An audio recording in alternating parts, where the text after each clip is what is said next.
Good morning, yogis. It's Friday, and I literally just rolled out of bed. I am very sad to say that I think we're going to have a complete washout tomorrow. So I don't know if a lot of you guys are like me with the figurative and the literal black cat cloud hanging above us. I just got off the phone with my bank, and it starts there. I've been going through food poisoning for a couple weeks. I would celebrate the Allegheny County Health Department workers because they have been phenomenal. One of the major grocery stores is not doing quality control checks on their refrigerated cases. So I had a legitimate complaint that turned into some major stuff. And so I would definitely be careful about where you shop. If you want to know, ask me privately. But it's something that I'm sort of working on too. That's a whole side story. But anyway, so I've been working on getting well and feeling really rotten.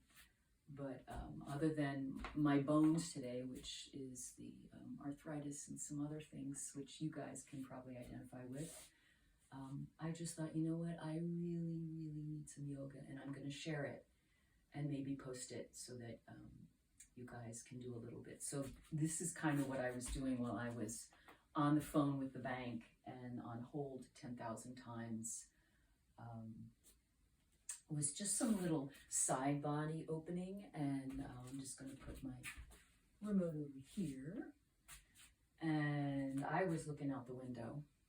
You look wherever you want, but try to have a fixed gaze, which is your drishti, right? It's a very deliberate gaze that is usually about eye level, somewhere in front, off into the distance. It can be maybe about 6 feet in front of you or so.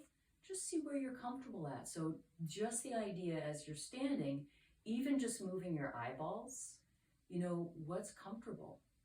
So this is something that we don't usually pay that much attention to. So our acuity in terms of discomfort does not usually go to our eyes. We go, oh yeah, I have a headache or whatever, but sometimes we don't quite hone in on the eyeballs per se, and where in the eyeballs, and is it my eyelids too? Is it the whole socket? And where does it transfer to? Where does it travel to when I'm looking? How harshly I'm looking. So the gaze, the quality of the gaze, right? These are all parts of our yoga practice and the practice of living. That's how it kind of, again, transfers, bleeds into our lives. So when people say, I didn't get to my yoga today, your yoga goes with you everywhere. It's a way. It's the way of life. It's a practice, just like your religion, etc., etc. So, I'm just going to check on something because my remote is blinking and I don't actually know that I'm recording. Yes, I am. It's cranky too. Doesn't usually light up. That might be the battery is low.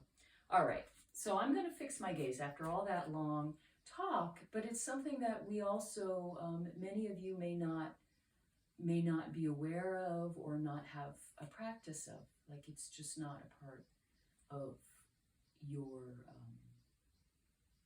behavior when you come to your yoga practice, and by choice or just by not knowing, right? So it doesn't matter, but and maybe it will be from now on. So I'm gonna find a place, and some days it just doesn't work, so you just come at it from the point that you can, right? So fixing the gaze, and then I'm just going to soften my gaze too. And then I'm just going to slowly come to my breath. Maybe take a couple of deep breaths.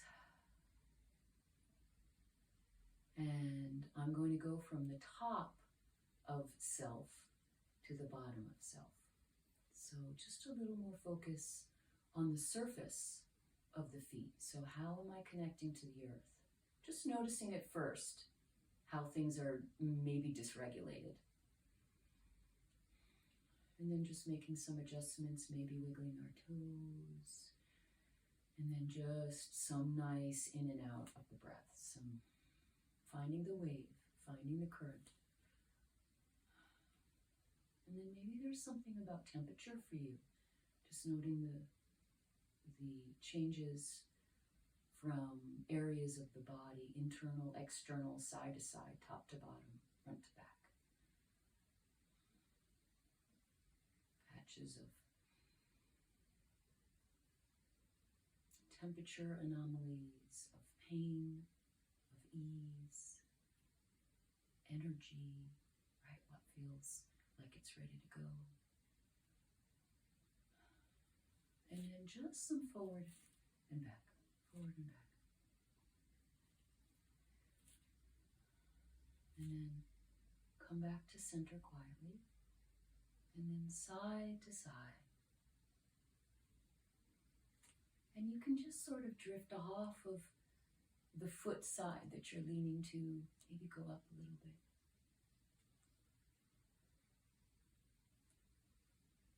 Making sure that the mouth is open and soft. And the head might play along. So your gaze, again, can be more focused so that you can have that kind of attuned nature of everything else. So if that's center point, what is everything else doing based off of that? And then quietly coming back to center. And then on an inhale, starting to turn the hands away as they slowly come up and sort of scoop down. Inhaling up, trying to have it be in sync, and maybe an exhale breath out. And this may become a sort of oblong shape, this big kind of oval.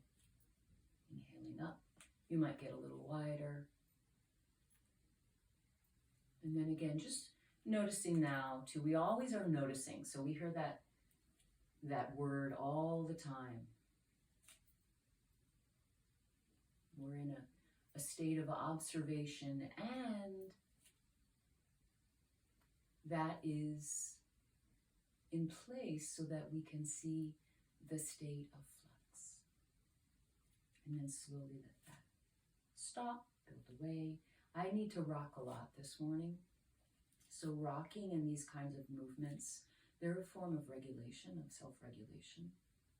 And some of us, it's a natural state. It tends to be that way for me too. So these things we do to calm. And then inhale, coming up, turning the hands up. And then just, again, the state of shoulders as you create this wider range of movement. Inhaling up. And again, what the head wants to do is fine, and then exhale. And then let's inhale up and find a way to sort of anchor ourselves with crossing of the thumbs. So cross one way, pay attention, and create a little bit of an energetic lock with those thumbs. So that means they press against one another and then they try to draw apart. And as they try to draw apart, you might notice the energy in the shoulders. So maybe lengthen the arms a little bit and then just try to pry the shoulders open a little more. So you feel spreading of the shoulder blades and perhaps them anchoring onto the back a little bit. So as we're here, we'll bring our attention to the navel center and then draw the belly in and out. Inhale, draw in and out.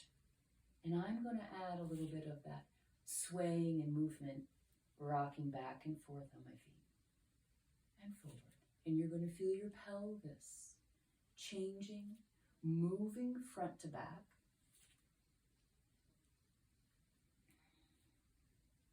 The head is working for me. I've got a little bit of a cat-cow happening. I'm trying to keep my feet a little bit more in a more regulated pattern where the arches may want to roll up and out. So I'm trying to keep them a little bit more flatter, not take away the arch, but get a sense that they're not all discombobulated, unless they want to be. And then gently exhale down, forward, hands down. Inhale up, and exhale down. This gentle sweeping, inhale up, maybe a little bit of cat-cow, a little stretching of the spine, curving of the lower back, and then exhale. Navel center may draw back, chin draws towards the hollow of the throat. Inhale up, and then let's stay up, and then let's anchor our thumbs the other way. And you might need to say, oh, I forgot which way it was.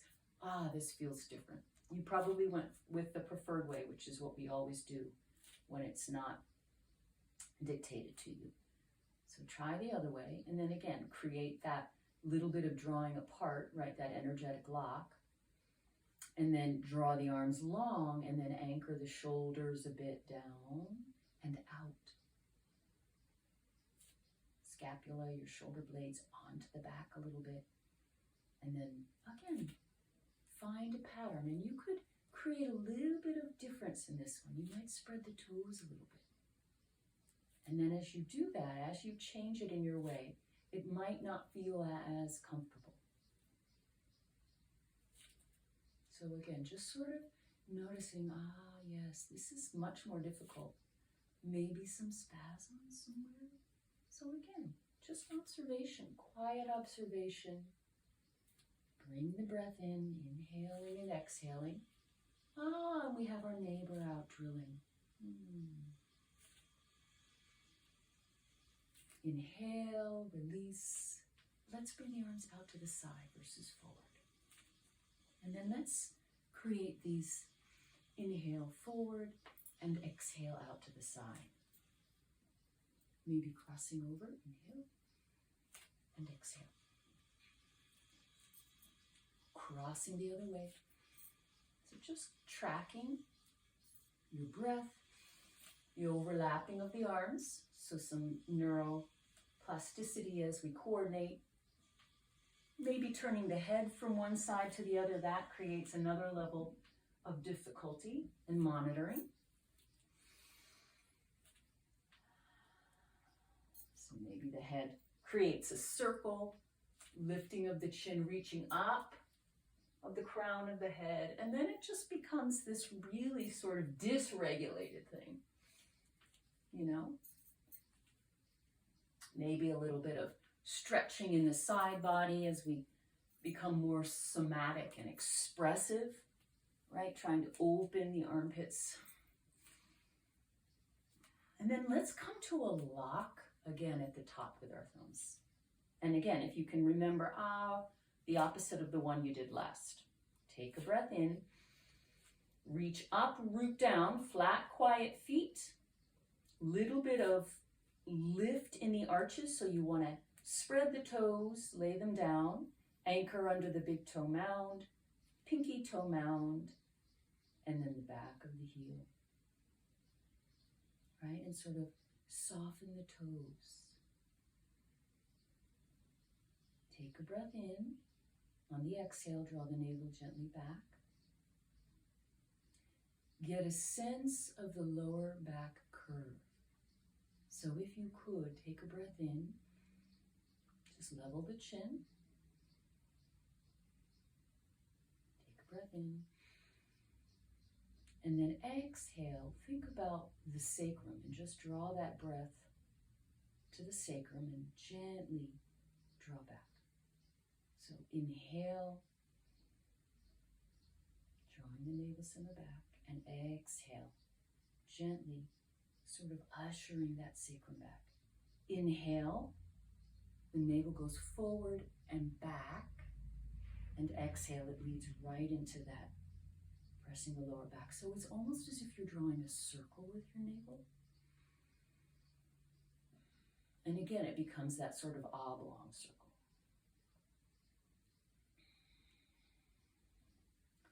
And then release, release, release. Take a breath in, hands to thighs. And on the exhale, gently slide the hands towards the shins. Okay, and I'm actually going to turn a little bit so that you can see from the side. My feet are about hip width distance apart. The front of the foot is mostly facing forward. Maybe the big toes try to lengthen a little bit. And then again, anchor through the big toe mound, the pinky toe mound, and the back of the heel, or the inside and the outside of the heel. And then with the surface of the hand, begin to press into the shins. So if you need to be up here because it's too much, and maybe you have heart condition or glaucoma, you do not want to have the head lower than the heart. So you would be up here and you'd be pressing gently, and you'd be activating your thighs, which means contracting. So drawing the thigh onto the bone. And you'll feel that hamstring too and your glutes.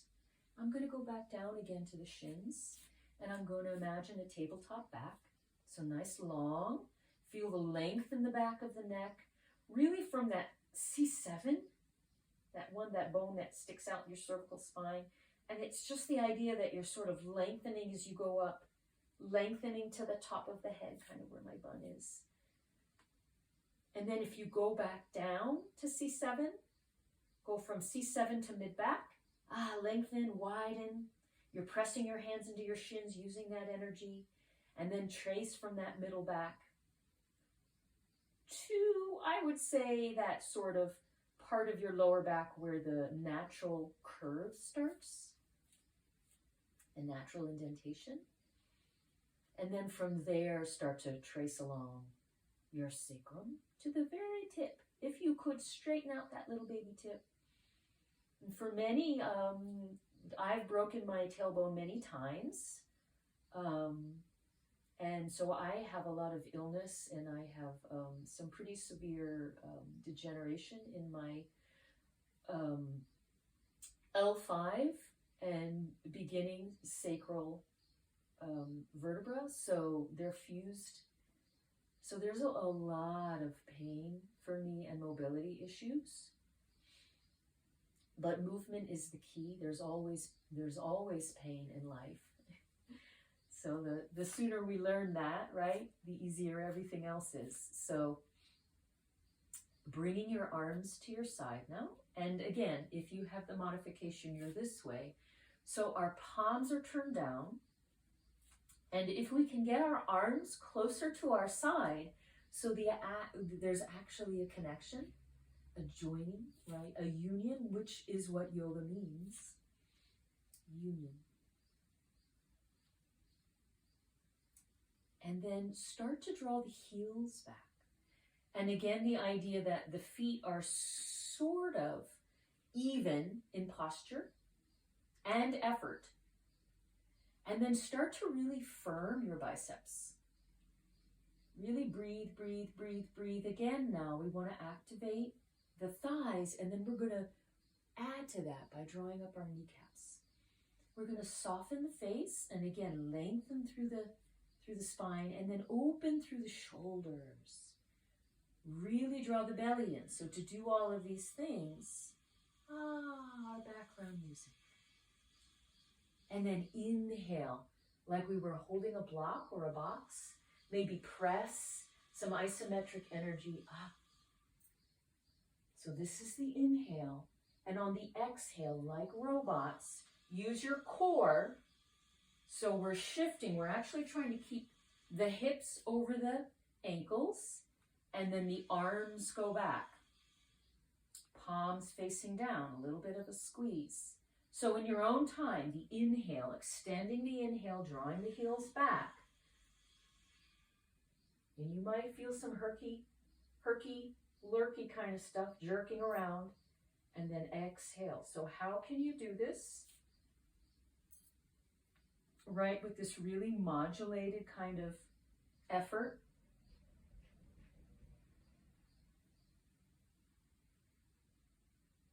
And if you want the Ujjayi breath, you can do that. But again, just sort of see, I'm going to bend my elbows because my arthritis is pretty prominent today. I'm sure many of you, again, are in that same boat with a paddle, I hope. I don't seem to have my paddle.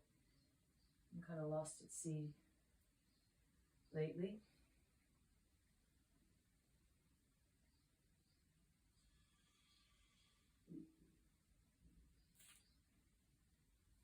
And then we're going to stay again in this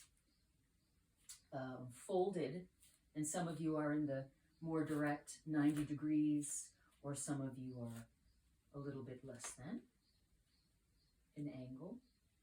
Not difficulty. I mean, it's still difficult wherever you are. And again, I'm going to modify. Let's really get a sense that our hips are over the left ankle and that the left foot is pointing forward.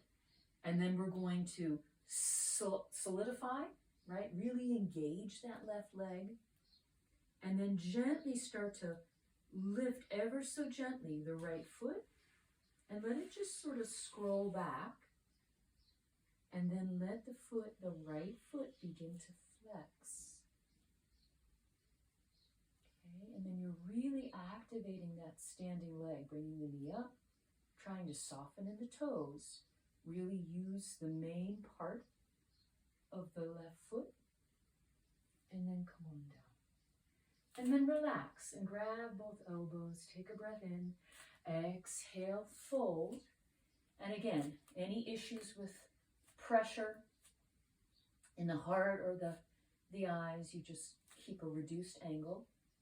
Just this gentle kind of back and forth, and you can turn the wrists and then grab opposite elbows, inhaling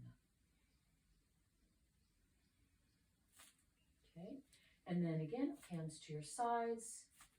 And then take that angle again. Take a breath in and exhale. Move into the angle. Kind of anchor the arms. And then again, now check out the right leg. Typically we would start on the right in a traditional practice, but I started on the left. So bring the hips over the right ankle. Adjust the front of the foot if it's not quite forward facing. And then really anchor through our 4 anchor points. And then gently. So I didn't scrape along. That's how we sort of build into it. I guess I'm a little anxious on this side. Now I have this cushion floor. It's got quite a bit of depth to it, so it's not as solid a flooring as I would like. Hopefully you do. Always good to have some solid ground. And then left ankle the foot is flexing. Toes pointing down if you can, and get a sense you're pressing against a wall. Again, you may not have this energetically. You may be more like this morning. Hey Liz, my balance is terrible and it's okay, and I'm going to use the leg to the back and I'm going to work on this safer place for me. And I might use the wall, I might use a chair. And then gently coming back down, grabbing opposite elbow. And then let's just stay in this fold. So again, if you're in the modification, allow the head to hang. If you're in the more deeper, if you're in the deepest part of this, really try to activate the legs. Get a sense that you are drawing in through the belly and lengthening. And then everybody just drop your hands. Drop your head. I'm sort of moving between the modification and the deeper position. And then I'm going to go back to the modification, stay in this position, take a breath in, and on the exhale, bring the left hand to the outside of the leg, anchor it. Take another breath in, And on the exhale, bring the right hand to the outside of that left ankle. Find your breath. Really anchor the hands, draw the belly in, turn the head, and now you can fix your gaze just beyond that sort of left elbow, outside of the left elbow. Now, bring your attention to the feet. So anchor, bring that right hip, if you can, more in line with the left hip. Get the anchoring from the hips down so that, again, there's evenness with the effort in the legs. There's anchoring. And then maybe if you want to advance deeper, on an inhale, bring that left arm up to reach in the air. And you could bring your gaze to look up at it. Get a sense still that you're trying to lengthen from the tail to the crown so that the head isn't tilted necessarily if you like more of a straighter spine. But if it's a little softer and you need a little more release, that's okay. If you like to close your eyes, that's fine. And then release. Take a breath in, slide the hands along the legs, come up. Just for a moment, Tadasana. Big breath in. And exhale, release the belly. Breath in. And exhale, let's go back to our fold. I sure do miss people. I'm sure you do too. Take a breath in. Exhale, bring the right hand to the outside of the right leg. Take a breath in, get long. On the exhale, bring the left hand to the outside of the right ankle. And if you look at your feet, and hopefully you still continue to breathe, you might see that everything is sort of drifting to the right. Sort of again, bring the attention first to the hands to anchor, using the core, right? Because we're going to make adjustments with our hips, with our legs. So left hip sort of sets back and next to the right hip. And so it's this sense, I always talk about it as like Lego people. So like your Lego bottom is really trying to root unclenched toes. And again, soften things, but anchor. So do it with this quality type of effort, balanced effort, thoughtful effort. And then turn the head towards the right. Find your breath, maybe fix your gaze. And on an inhale, bring that right arm up. So this is a more advanced twist. So down here is the more advanced twist along the side of the leg, right, would be the optimal movement. Now, the advancement was also lifting the arm. The modification, another modification versus keeping this right hand to the outside of the leg, is to bring the right hand with the top part of the hand, not the palm side, to the sacrum and pressing there. And that creates a little bit more ability to open the shoulder. So it's a little different than the other side instruction, but it's what you would like to do. And breathing. So really make sure that you're using the core, even if the arms are just, and the legs are just kind of falling apart. Think about maybe just the spine part is the central focus point, along with the breath. The breath is the foundation.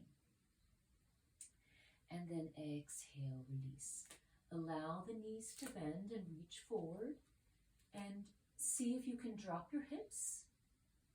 And maybe just sort of hug your toes. Maybe just warm them up a little bit. Right? A little softening. With your peace fingers, just sort of hug on the inside between the second toe. Hug them around the toe and then anchor. So with the big toe, draw down. Take a deep breath and get long in the back. So we're really squatting, and you may notice, hey, and I probably look like I'm really reaching forward with my body, with my everything. I'm going to reach back with my tail, which is going to bring me, should look like my butt is more over my ankles now. So open the shoulders and really create some energy again through the anchoring of the fingers, through the heels, feeling the weight of the hips draw down. And it might be inhale, this gentle kind of lowering and lifting. Exhale, lower, inhale, more unevening. Exhale. And this takes a lot. Exhale, strong thighs. And I'm sort of getting a sense too that I'm opening from side to side. So a lateral opening of the lips, of the ribs, pardon me. I do want you to sort of soften the mouth. Some people tend to get really kind of, a lot of energy goes into the face and then release. Shouldn't be talking with my hands. Inhale, coming up. And a gentle pedaling out of the feet. And then feel that a little bit kind of work up towards the hips. So it's almost as if the back of the buttocks was reaching, or the back point of the hip bone. And then release that. Release that. Palms forward. Inhale, palms together.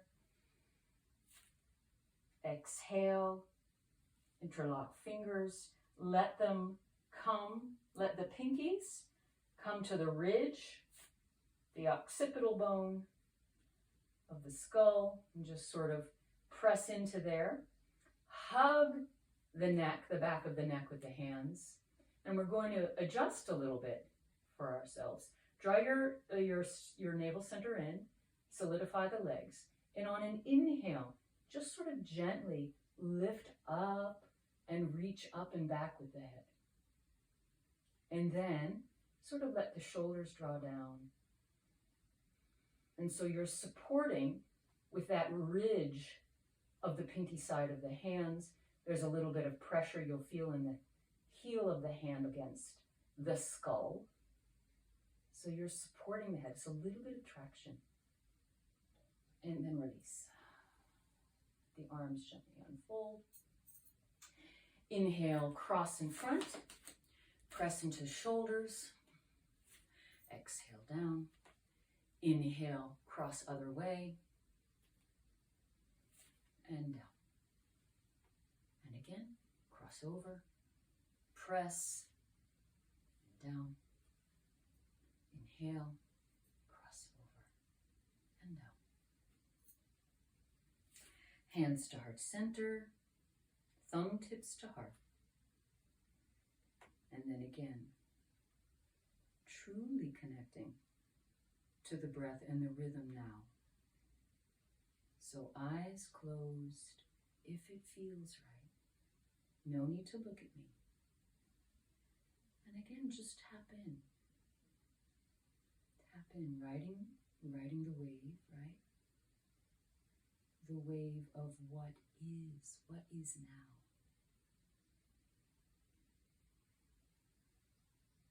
And again, always recognizing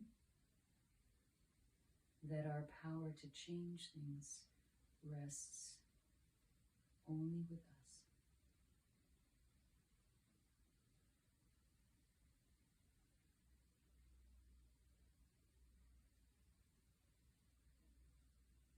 So it's that gentle, non-reactive state. When we can manage it, when we can sort of rein it in and allow it to lead us in a world, right, that's in a state of flux like us.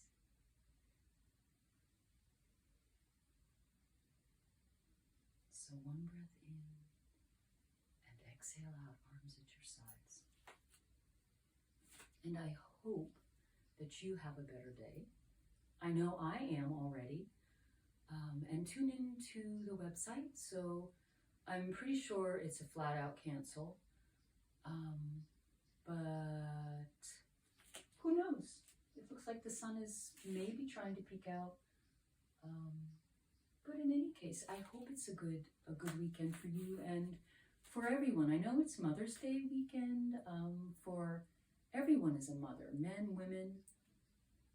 mentors and mothers are in many ways, right?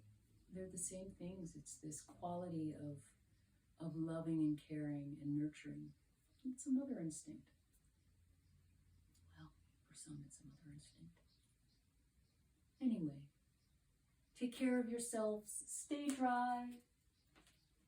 Happy weekend. Use the remote, Liz.